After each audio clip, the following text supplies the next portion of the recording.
So I'm Milica Hinic, back with you today on our Student Learning Podcast Experience, a podcast about a podcast. Hello, today we'll be listening to pre-recorded interviews with Dr. Eugenia Zuroski.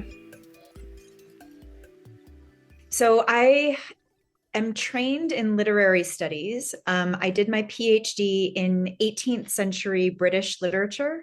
And my doctoral thesis, which then kind of grew into my first book, was about Orientalism in 18th century England, and specifically the British obsession with Chinese things, both actual Chinese things and not actual Chinese things, from really the Restoration period, late 17th century into the early 19th century.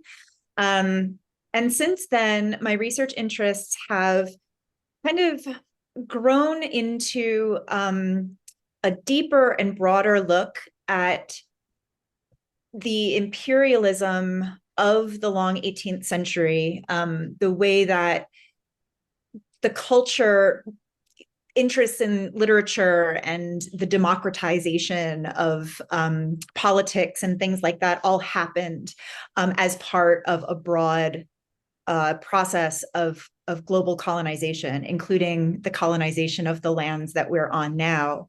And I've been thinking a lot about the different legacies from the 18th century period that we still live with and that still live through us in the ways that we live, and trying to map the movements against colonialism that have existed for as long as the British Empire has been asserting itself, but really thinking about anti-colonial movements in our present moment, and what we might learn from thinking back to the 18th century and thinking of ourselves as somehow part of it, and trying to undo a lot of the things that were done between then and now.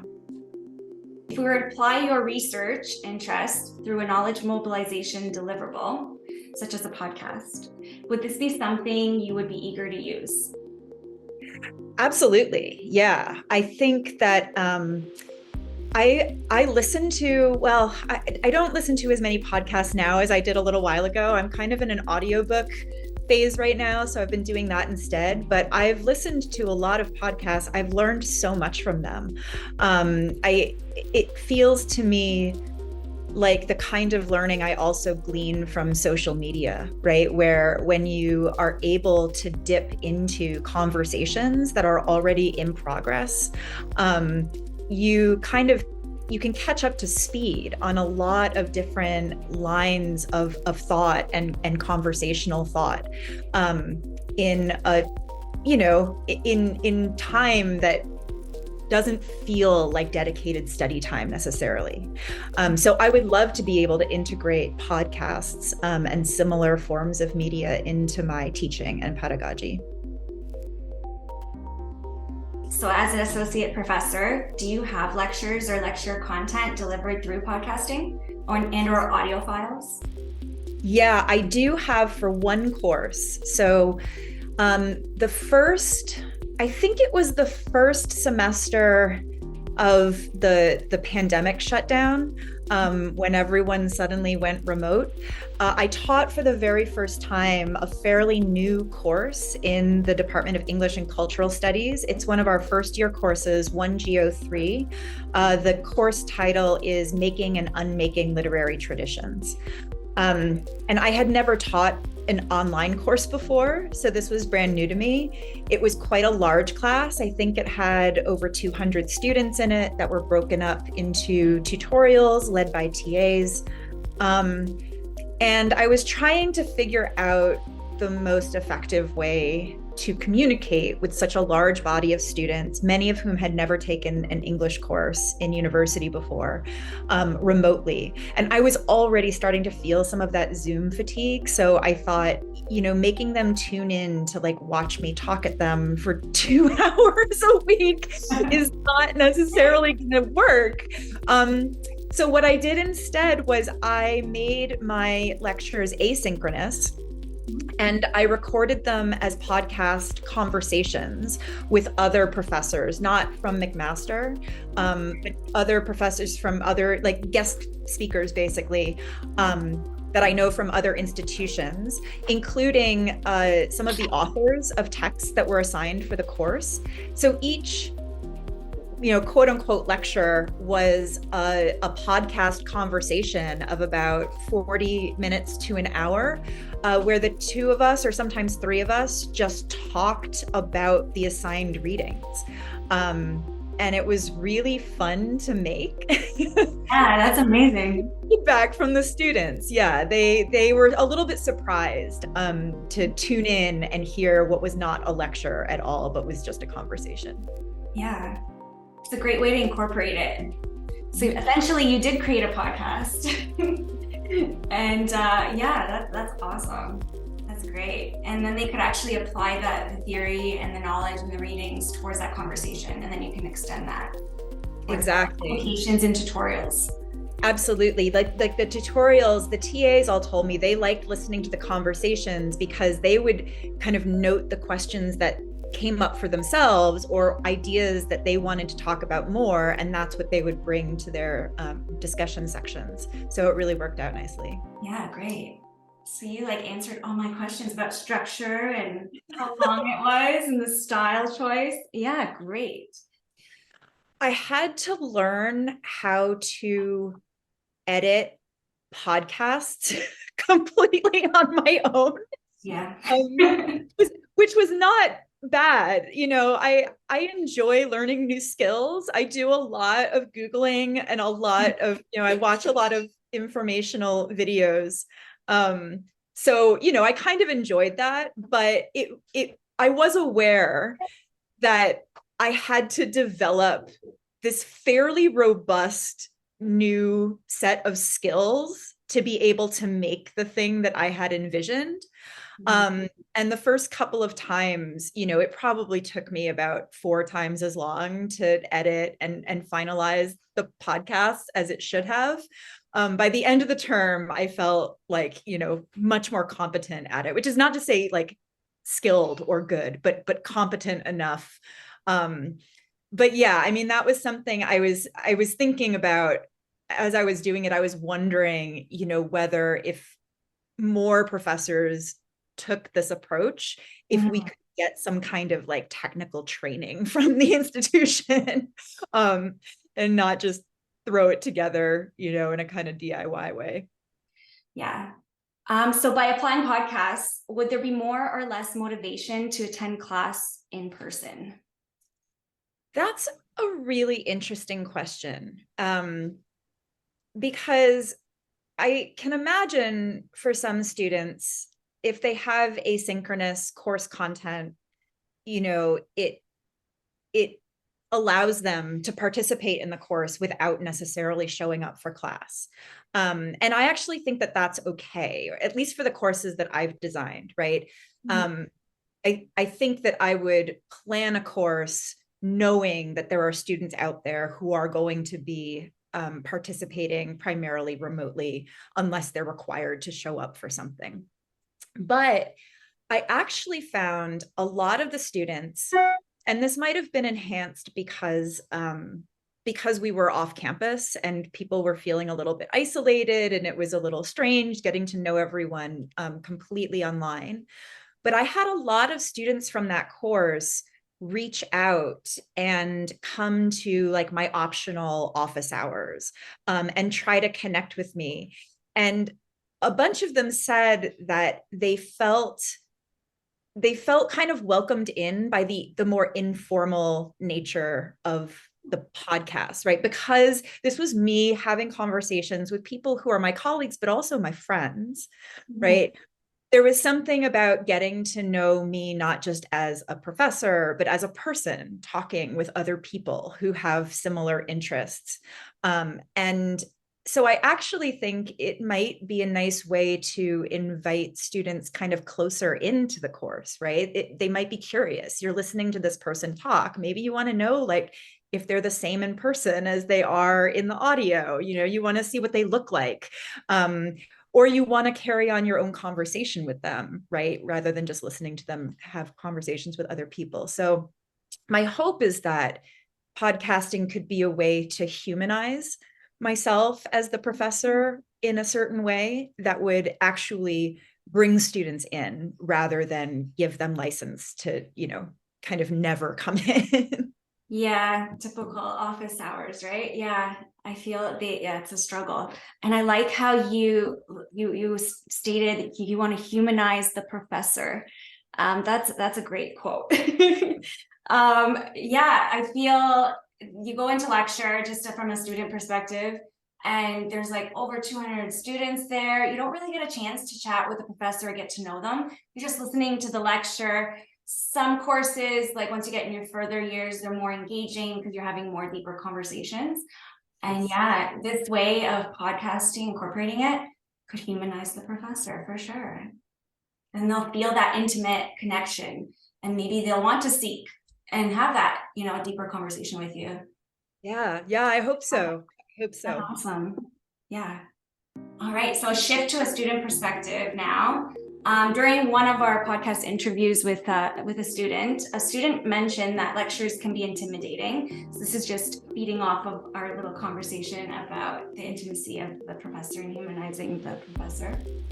The content may be difficult to understand, certain words, some theories may be hard to deconstruct. So they suggested the usefulness of podcasts to help this arena, have those difficult conversations. So providing these podcasts, it provides an extended voice to fill in those gaps. So your example perfectly just captured that moment where that gap has been filled and the students did feel comfortable enough to come and chat with you just about any conversation you may have had in that podcast, or extend the knowledge on the theory, maybe apply it to something. Yeah, so that's great. Thank you. Thanks for that input. Then I have some podcast specific questions. Okay. In your mind, tell me about the most successful course designs or pedagogy you have experienced. Oh, wow. Is that I've designed and taught, or that I've experienced as a student? Maybe, all of the above. This is a great question. It's a very hard one to answer. I mean, I am tempted to say that this semester of 1G03 that we've been talking about was important for me. I think it went really, really well. And I've actually offered, now that we're back on campus, but I think that our department, and not just our department, but the university is thinking about what we've learned about remote delivery, and is trying to figure out ways of continuing to use the strengths of online and asynchronous course delivery, and not entirely lose some of the benefits that we, may have discovered while we were forced into it during the pandemic. So I actually offered to teach this course again online with asynchronous podcast lectures the same way, if that was something that would be useful to the department. So this course, the reason I think it was good, it was a success story, was it was the first time in a long time I had been compelled to completely shake up the whole structure of how I teach. And I've been teaching first year courses at McMaster since 2009. So I've taught, in person, lecturing twice a week, organizing the TAs to do the tutorials. I've done it so many times, and it felt very comfortable. It felt very familiar. And to have the rug completely taken out from under you with one of the things that you finally feel like you can just do on autopilot was important, because it made me go back to the foundations of the course and think about, okay, what are the objectives? What kinds of connections do we have to be able to make? Do I have to be able to make to the students? In order for those objectives to be met, you have to it's like you're rebuilding the house, right? Yeah, for sure. And so I learned a lot about what I was actually trying to do with these first year courses by having to completely rebuild it that way. And I can't think of another example off the top of my head of having to completely revisit, the ground level of my pedagogical goals for a course in that way. So yeah, I guess I'll go with that one. Thank you. No, it is very insightful. You actually had to reconstruct something that you didn't even know what the end goal was gonna, what the outcome was gonna have to be. How are the students gonna perceive that from a traditional lecture that you've been doing for years upon years? Yeah, for sure. It's kind of you're entering like territory, like unmarked territory. It's not your comfort zone. Yeah. And the other thing that was really great, that turned out to be really great in that course, in part, the reason I invited friends to record these podcasts with me was because I had never done it before, and I was a little bit nervous about just getting on a microphone and talking for 45 minutes at a kind of abstract audience of students. And so I called friends in, kind of for moral support as well as technical support. But what I found was that the course was really enriched by bringing in so many more voices. That it was successful in large part because it wasn't like the students were not just showing up to hear what I had to say about things, right? But they were actually being exposed to insights from people in different fields, from people who are creative writers, rather than literature professors, and an international body of people I was talking to. So I, have friends in the UK who called in. I have friends in the States. It was really nice to open the course up to like all these other expert voices. That's amazing. Yeah, for sure. Extending voice, knowledge mobilization, right? Yeah. Hearing various perspectives on the topic at hand. Yeah. So what would your dream podcast course look like? Oh, wow. That's a really good question. It could be the one that you created. Yeah, I think it would be very similar to the one I created. It would definitely involve these conversational podcasts, right? With me and other people in conversation. It would definitely involve reading and close reading. I actually, for years, I kind of flirted with the idea of doing a podcast, not for a course, just doing a podcast. I was going to attach it to the journal that I edit. So I edit the scholarly journal 18th Century Fiction, which comes out 4 times a year. And it's focused on British literature from the long 18th century, so the late 17th through the early 19th century. And I had this idea for a podcast, which was inviting other scholars of 18th century literature to have conversations with me, but there would be like an assigned reading for each podcast. And we would do close reading together of actual like passages from the reading. And what appealed to me about that was that I do a lot of close reading like that with my students, because when you're teaching literature courses, a huge part of what you're teaching are the techniques of close textual analysis, right? And so you don't become an English professor unless you absolutely love that kind of exercise, right? Like getting right into like the punctuation and the sentence, Yes. But in our professional lives, like professors rarely have the time or opportunity to do that kind of close reading together, right? We read each other's articles and books and hear each other give talks that are based on that, but we never just like say, let's read this thing and then like do it together like we would in a class or a workshop. So I think my ideal podcast course would involve a lot of really nerdy close reading with other scholars. It's a great idea. It's so good. Yeah. you could go with it, right? Yeah. Okay, so how do you feel about podcast as a scholarly source, peer reviewed in comparison to like a peer reviewed article? I feel great about it. Mhm. um, yeah, I should. Did you ever listen to the podcast Secret Feminist Agenda? Yes, yeah. So I am in contact with Hannah McGregor. I hope to have Okay. her as a guest speaker. I assumed actually that you would be in touch with her, but I learned about Hannah McGregor by listening to her podcast. She invited me. I think maybe like possibly the highlight of my career was when Hannah invited me to be on Secret Feminist Agenda, and Oh, I was amazing. like, yeah, I felt like, you know, I had been invited like to Hollywood or something, you know, like I had arrived. Um, and yeah, and the conversation that I recorded with her, I didn't know until it came out, but it was the last episode of that podcast before she kind of wrapped it up and moved on to other things. But because I'd been following her work for so long, I heard her give a talk at McMaster as well about the peer review for her podcasts project that she was doing.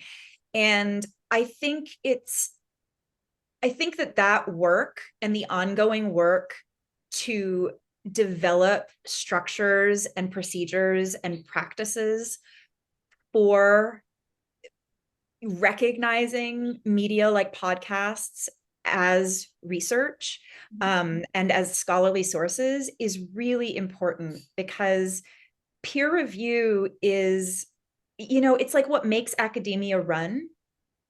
It's I as a journal editor, I have a lot of thoughts and feelings about peer review. I really believe that, you know, fundamentally it's what keeps academia conversational, right? It's what keeps it from being a few arbitrarily like celebrated minds holding forth. And it's much more about making sure that we are always learning from one another, right? But so many of the structures, including the structure of peer review, are kind of out of line with how those conversations actually happen, how scholarly work is actually being generated and presented. And so I think a lot about how we need to update our peer review practices in order to keep it doing the honest work we want it to be doing. So I think something like developing the protocols for peer-reviewed podcasts is essential, not just for like lifting up podcasts, but also for rejuvenating our understanding of what peer review is and what it's for. Yes. And extending the medium. So it's not just in a journal, and it's not only accessible to certain audiences and certain, you know, scholars. This way it's extended into another, you know, another outlet, I guess. Absolutely. You can find different audiences, you know, by broadcasting your ideas, your thoughts, you know, in different ways and places. All right. So final thought. What is the biggest takeaway you hope your listeners to learn? Um, I think I want them to be open to all the different learning environments and learning practices that they're already engaged in, right? Like I think that there are some ways in which academia encourages you to think of like learning and education with a capital L and a capital E, as opposed to what you do with yourself when you're not in your like learning mode. But I think integrating podcasts, at least the kind that I did, into my course was a really useful way of kind of breaking down the boundary between formal, you know, learning and learning by following your interest, right? Just learning because you're tuning in to something that you want to keep listening to, or you want to kind of hear a little bit more about. Every conversation we have is an educational moment, right? And so Yeah, I think that would be it, to just have a more, to encourage people to take a more expansive view of what higher education is in this moment that you're immersed in it. Yes, thank you so much. It was a delight meeting Dr. Zuroski. We learned that she too had experimented with classroom design and incorporated podcasts within her lectures. You can tune in to her course readings, English 1G03, Making and Unmaking Literary Traditions, and her other academic presentations and recordings on the link in the description below. I wanted to highlight a point that she was discussing about dipping into conversations that are already in progress. The notion of connecting yourself to a conversation passively provides information of interest on familiar and unfamiliar topics. And this encourages others to transfer knowledge in a similar manner. In reference to the cultural evolution in the digital age by Alberto A. Kirby, he too describes this phenomenon of mimicking or transferring information in similar manners, where there's no need to reinvent the wheel in terms of looking something up on YouTube to solve a problem. As we see, our digital culture has been mobilizing on many levels. The way we get our information has several pathways which intersect in various ways. Even our use of platforms has been changing, and it continues to do so. As A. Kirby exemplifies, Facebook being primarily a social networking system for connecting people, family, and friends. While today it's utilized for sharing less personal information. We see ads there, we see sharing of articles, news, and false information. Getting back to the research question, can we apply podcasts as educational tools? We can see from previous interviews with staff, students, and faculty, this process has already been tested in some classrooms. The entertainment use of podcasts can shift onto academic purposes, but there are many things to consider. Technology intimidation. Most podcasting from professors were based upon DIY, do-it-yourself type of creation. So we're thinking about technical training for professors. What have we learned about remote delivery and how we can integrate this? So we've noticed that during COVID-19, we had to think outside of the box a little bit, jump into the wild and be creative. From a past interview, here we have an example from Dave. He thought about mental health and physical health, and podcast was his solution to get people moving, get people out from isolation. Thinking about audiences, abstract audiences, how to engage everyone, drawing on imagination, as Dr. Mujavanu discusses in her interviews. Conversations about peer-reviewed podcasting in terms of what constitutes as an academic podcast, the frameworks to consider. Overall, the discussions continue as there are several things to consider when addressing classroom pedagogy and podcasts. There is not a one-size-fits-all, that's for sure. On that note, this concludes our podcast series of Student Learning Podcast Experience. I've had a blast, but I'm not going to lie, there was difficulty in terms of time. It was so hard finding time to get into editing these podcasts as a busy undergrad student. I felt like it was a job on its own, to be honest. Anyhow, some skills I did learn were production media, interview skills, transcript writing, and much more. Thank you for listening with Milica Hinic. Ciao for now.